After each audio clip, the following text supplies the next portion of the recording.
Hello everyone, just wanted to give you a quick little video that goes with the activity just in case some of the descriptions or pictures aren't crystal clear. So I'll fly through all 7, I think there are stations of it, but be very quick. So first part, you're going to take these 3 magnets and you're just going to test what's magnetic, what's not. So for instance, the balloon doesn't react at all, so definitely not, and the iron nail absolutely does, so it is. So you'll do that to all the materials in your bag.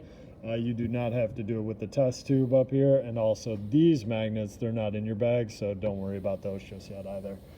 Part 2 then, you're going to find out with the compass if any of those materials that did test to be magnetic react or kind of make the compass react.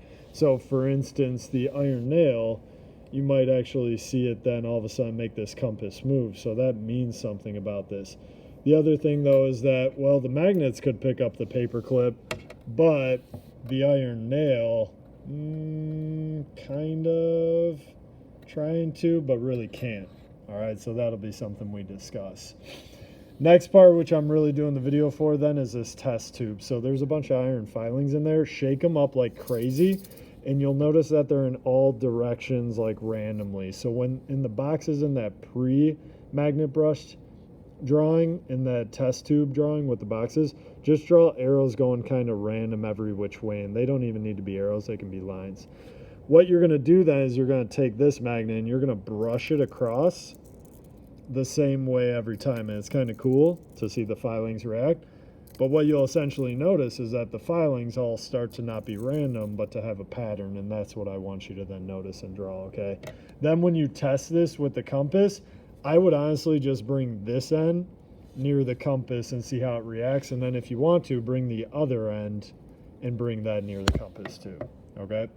The fourth one, which is just kind of a fun demo, that's what the donut magnets are for. You're going to put this on top of the pencil. So get a pencil where you can slide these over the top, and of course just have fun with that. Fifth one, you're going to take these 3 magnets again, but lay them flat. And then looking at it from above, you're going to put the compass at all of the locations indicated. All right. So on the left, kind of up and to the left, more up and to the left, right above it, and you'll just start moving this around. And then you want to draw in the direction that the arrow points.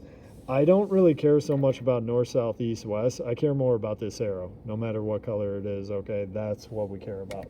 All right. The next one is then still with the compass, but you're just going to lay it flat on the table. Make sure all magnets are away from it. Okay.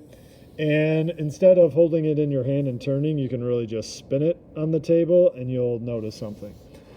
7th one, you're going to then create your own magnet. You're going to do this by taking 2 of these 3 magnets, the string, and if you separate them and then pinch the attractive ends together with the string in between it, you then have a compass if you hold it up and kind of let it move freely. If you're unsure what it's doing, spin the string and then you'll see it try to reestablish a certain alignment.